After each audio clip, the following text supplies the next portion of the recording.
Today, on The Daniel Cohen Show, America drowning in a pool of toxic empathy. And here's a picture of it. This is the picture of it. New surveillance footage shows the horrifying moment DeCarlos Brown attacked Iryna Zarutska. 5 witnesses refused to lift a finger to help the woman as she bleeds to death. White House Press Secretary Caroline Leavitt shames liberal news reporters to their faces. While the majority of the media, many outlets in this room, decided that her murder was not worth reporting on originally because it does not fit a preferred narrative. Many of the journalists in this room spilled plenty of ink trying to smear Daniel Penny. The devastated Zarutska family says no one should have to go through this. Prosecutors in North Carolina say the death penalty is on the table as a visibly shaken lead attorney accused of political grandstanding fights back tears. This is obviously a horrible situation. But this is why federal statutes exist. How many more innocent lives will be destroyed while politicians make excuses and the media looks the other way? The American people deserve answers. I'm Daniel Cohen.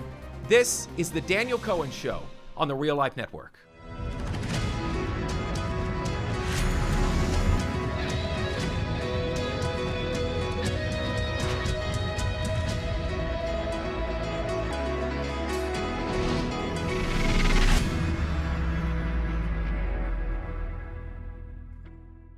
America has lost its soul. America should be soul searching right now. I can prove that America has lost its soul with one horrific piece of surveillance video. And just a warning, we are not going to show the monster murdering Iryna Zarutska. We are created in the image of God, and even though it is all over social media, you can find it if you want to. But the desecration of human life, the pain, if you've seen it, that it inflicts on the soul, it's the reaction. It's the reaction to Zarutska's murder. That's the video that shouts from the grave that America's soul is on life support. This is the gruesome footage, the aftermath. A murder in real time. That's what you just saw. DeCarlos Brown in the red sweatshirt. He exits the screen after butchering the victim. And look at everyone else sitting on the train. His knife drenched in blood. There's a man in a gray sweatshirt. He gets up. He walks off. There are 5 people here who barely budge, didn't even lift a finger. The woman in red slings her purse, backpack over her shoulder. Look at everyone just sitting here. Zarutska puts her hands over her face in shock. Look at that face. Does she know that she's about to die? The others that are sitting there, are they paralyzed with fear? Are they afraid of what they just witnessed? Are they too afraid to get involved out of fear for what happened to hero Daniel Penny, who intervened in New York City? I watched the entire unedited massacre footage.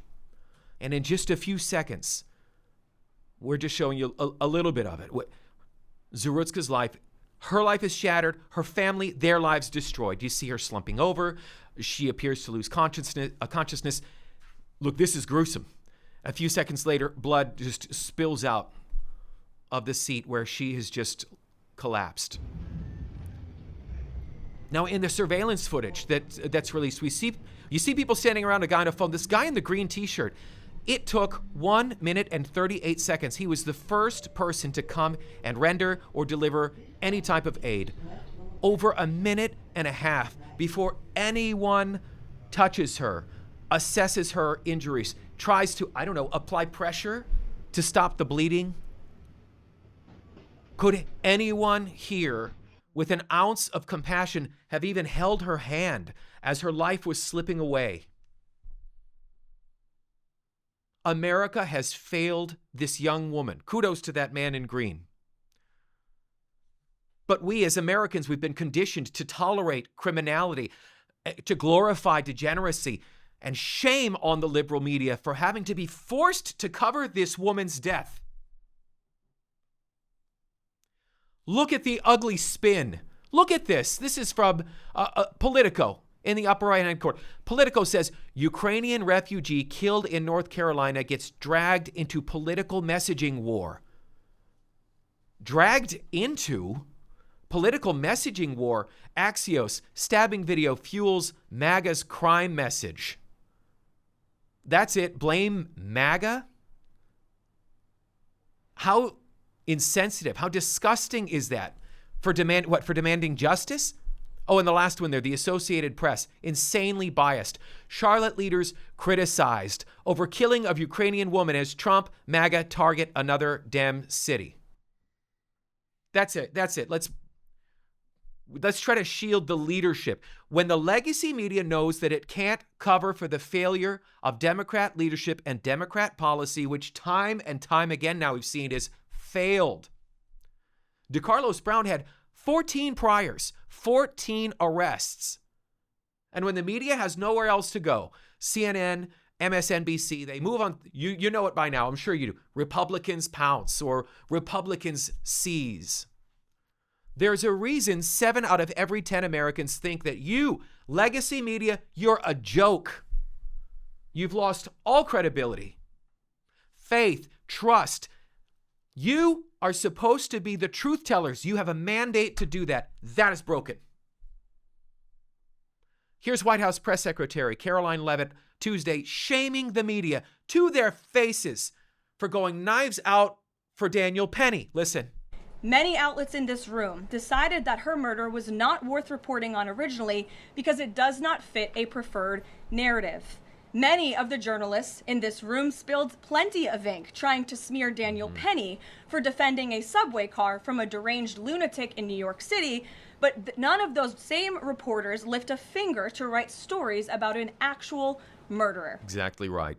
Daniel Penny, this man jumped in. This man did what I would hope, if that was my daughter, if that was my wife, I hope some man who had some strength, someone would just do something. Daniel Penny jumped in. He ends up being arrested. He ends up being charged with murder, and he ends up losing 1 year and 7 months of his life fighting to clear his name. How pathetic. Politico saying Zarutska was dragged into some political messaging war. Why do you all have to be dragged to do your job? Now, you'd think that the media's, they would be forced to acknowledge the story, that there would be some honesty. Look at this clip from CNN. This is Van Jones, and it did not age well. We actually heard the killer spoke before he got off the train. We can hear it. He says, got that white girl. Got that white girl. Listen to this. We don't know why that man did what he did. And for Charlie Kirk to say, we know he did it because she's white, when there's no evidence of that, it's just pure race mongering, hate mongering. Go, you gotta let it go. You gotta let it go. He says it. Yeah. He says it twice. He actually said it twice. Got that white girl. I know it's muddled. I know it's muffled. The legacy media is destroying our ability to have an honest conversation about race and crime. Ignoring crime against white victims because of your fear of some type of a stereotype, but then leveling a hate crime charge when the race is, when the race is reversed. That's not fighting, tackling, addressing the issue of racism. It's perpetuating it. And let me tell you something about, you know where I'm speaking to you from. I live in Israel. There are terror attacks here all the time. What we saw on that train would never happen in Israel. Never. If my daughter, we were on a bike ride. She fell and scraped up her knee. A postal work delivered, pulled his truck over immediately and came to my daughter with a glass of water because she scraped up her knee. The terror attack. There was a terror attack earlier this week in Jerusalem. Look at this. This taxi cab driver, as bullets are whizzing by his head. Watch. Did you see it hit the lower panel of that window of the bus? This man doesn't even flinch. Helps this senior woman from the back of the cab, running away in her crane. Look at him pointing. Here, we need to get out of here. Israelis look out for each other. When someone is in danger, people rush to help. And this is important. That's what a godly society looks like. In Israel, there's actually a law. There's a law that's based on the biblical command. It's from Leviticus 19:16. It says, do not stand idly by your neighbor's blood. There's a section in the penal code, section 322. It's actually a criminal offense to not help someone or to prevent someone else from injury or death. Speaking of death, prosecutors say the death penalty is on the table for DeCarlos Brown. One of the U.S. attorneys says a first-degree murder charge can be upgraded to a federal crime because it happened on mass transit. Basically, that's akin to terrorism. I want you to watch this man. Here's a visibly shaken, his name is Russ Ferguson. He's being accused of political grandstanding. He had just spoken with the Zarutska family, and look at him holding back the tears. This is obviously a horrible, horrible situation. But this is why federal statutes exist. They exist to take care of situations like this because no one should sit in fear when they sit on the light rail. That's right. Pretty basic, right? I mean, it's a pretty basic thing to say. You should be able to go to the park, get on a train, get in a taxi, go to the mall. You shouldn't have to fear. The North Carolina judge, her name is Teresa Stokes.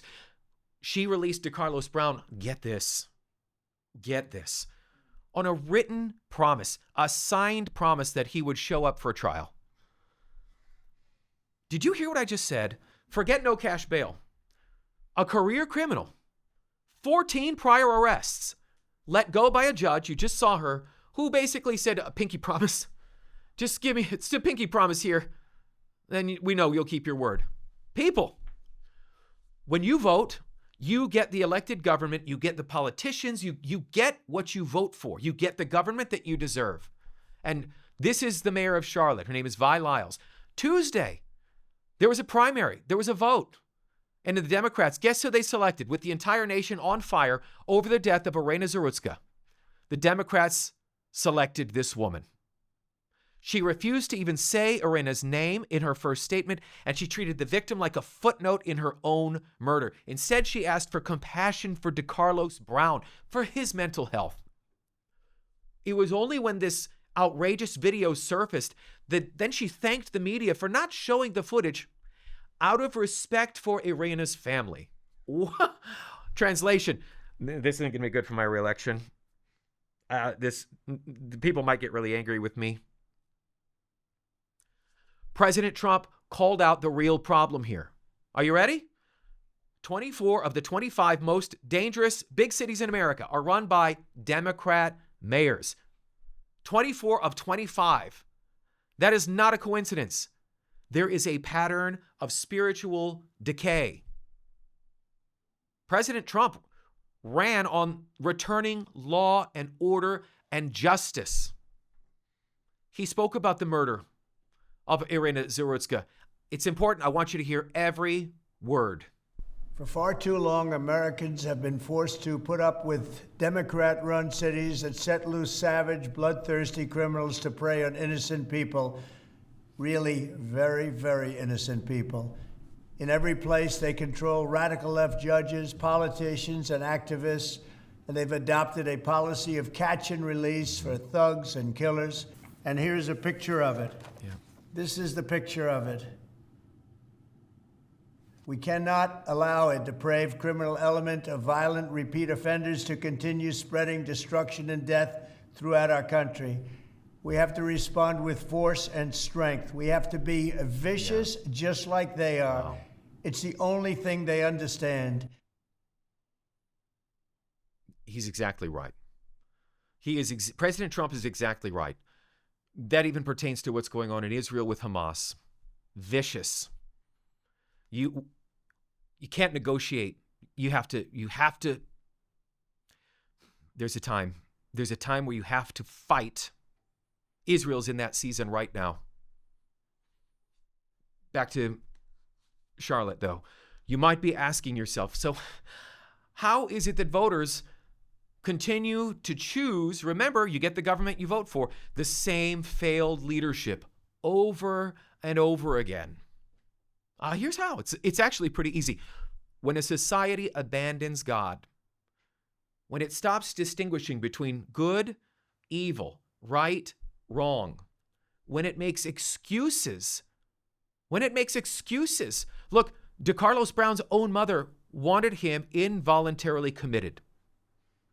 His own mother, who we presume raised him, who we presume knows him, she believed that he was too dangerous to be on the streets. This is a failure on every level.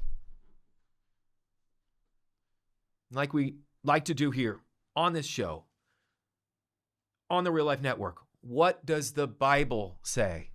We always go to the Bible for hope, for reassurance, for comfort, for what does the Bible say? The book of Judges, in chapters 19 and 21, there's a Levite concubine, and she's brutally murdered in the streets of Gibeah. If you know this story, her body is dismembered, and it's sent throughout the land of Israel.